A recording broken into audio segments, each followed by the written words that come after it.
சரி. நீங்க 1ஆம் தேதி பிறந்தவங்க. அவங்கள பத்தி பார்ப்போம். 1, 10, 19, 28 இந்த தேதியில பிறந்தவங்க எப்படி இருப்பாங்கன்னா, 1ஆம் தேதி பிறந்தவங்க ஸ்ட்ரெய்ட் ஃபார்வர்டு சார். அவங்க எப்போதும் நீட்டா இருப்பாங்க.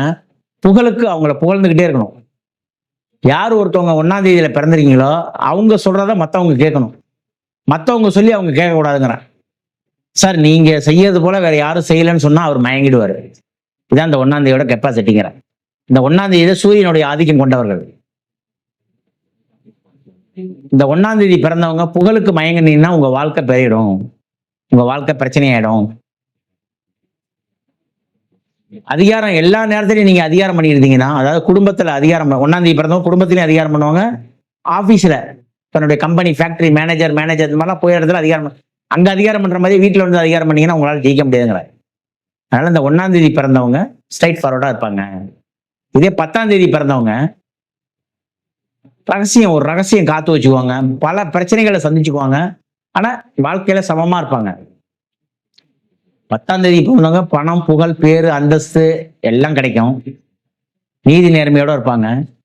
யதார்த்தவாதியா இருப்பாங்க. ஆனா அவங்க கிட்ட ஒரு மன சஞ்சலம் இருக்கும், மன சங்கடங்கள் இருக்கும். அது வெளியில காட்டிக்கவே மாட்டாங்க. எந்த ஒரு பிரச்சனையா இருந்தாலும் அவங்களே சரி பண்ணிக்குவாங்க. அதான் இந்த 10ஆம் தேதிங்கிற. இன்னொரு உதவியை நாட மாட்டாங்கிற. அதை எப்படி சரி பண்ணுமோ அவங்க சரி பண்ணிக்குவாங்கிற.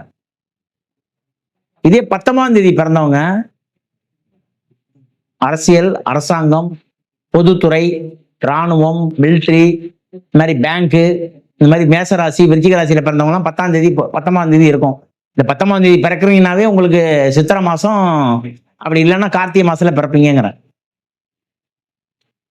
ஏன்னா இது செவ்வாயினுடைய கட்டுப்பாட்டுல இருக்கு. இந்த 19ஆம் தேதி பிறந்தவங்க வெளிநாடு, வெளியூர், வெளி மாநிலத்தை போய் பேரு புகழும் அடையாது. இந்த 19ஆம் தேதி இப்ப தெரிஞ்சவங்களுக்கு தெரியாத சீக்கிரட்டே இல்லை. எல்லா விஷயத்தையும் ஆராய்ச்சி கண்டுபிடிச்சு எல்லாத்தையும் வெளியில சொல்லுவாங்க. ஒரு பிரச்சனையை போய் இந்த 19ஆம் தேதி பிறந்தவங்க கோவப்பட மாட்டாங்க. கோவப்பட்டா யாரும் தாங்க முடியாது. அது மாதிரி இவங்களுடைய குடும்பத்தை விட்டு பிரிஞ்சு ஃபாரின், வெளிநாடு, வெளியூர், இந்த மாதிரி வெளியூர்ல போய் இருப்பாங்க. ஒருத்தர் ஆர்மியில இருக்காரு, இல்ல மிலிட்டரியில இருக்காரு அப்படின்னா ராணுவம் இந்த மாதிரி. ஆனா வேலையில முப்படைகளுக்கு தளபதியா இருப்பாரு, ஆர்டர் போடுற விஷயத்துல இருப்பாரு. அது மாதிரி அதிகாரிகள், இப்ப ஐஏஎஸ், கலெக்டரு, இப்ப நகராட்சி ஆபீசர்ஸ், இந்த மாதிரி நிறைய லோக்கல்ல உங்களுக்கு தாசில்தார், விஓ, இந்த மாதிரி 19ஆம் தேதி பிறந்தவங்க அரசாங்க வேலையிலே இருப்பாங்க. அரசாங்க தொடர்புடைய பிரச்சனையிலே இருப்பாங்க.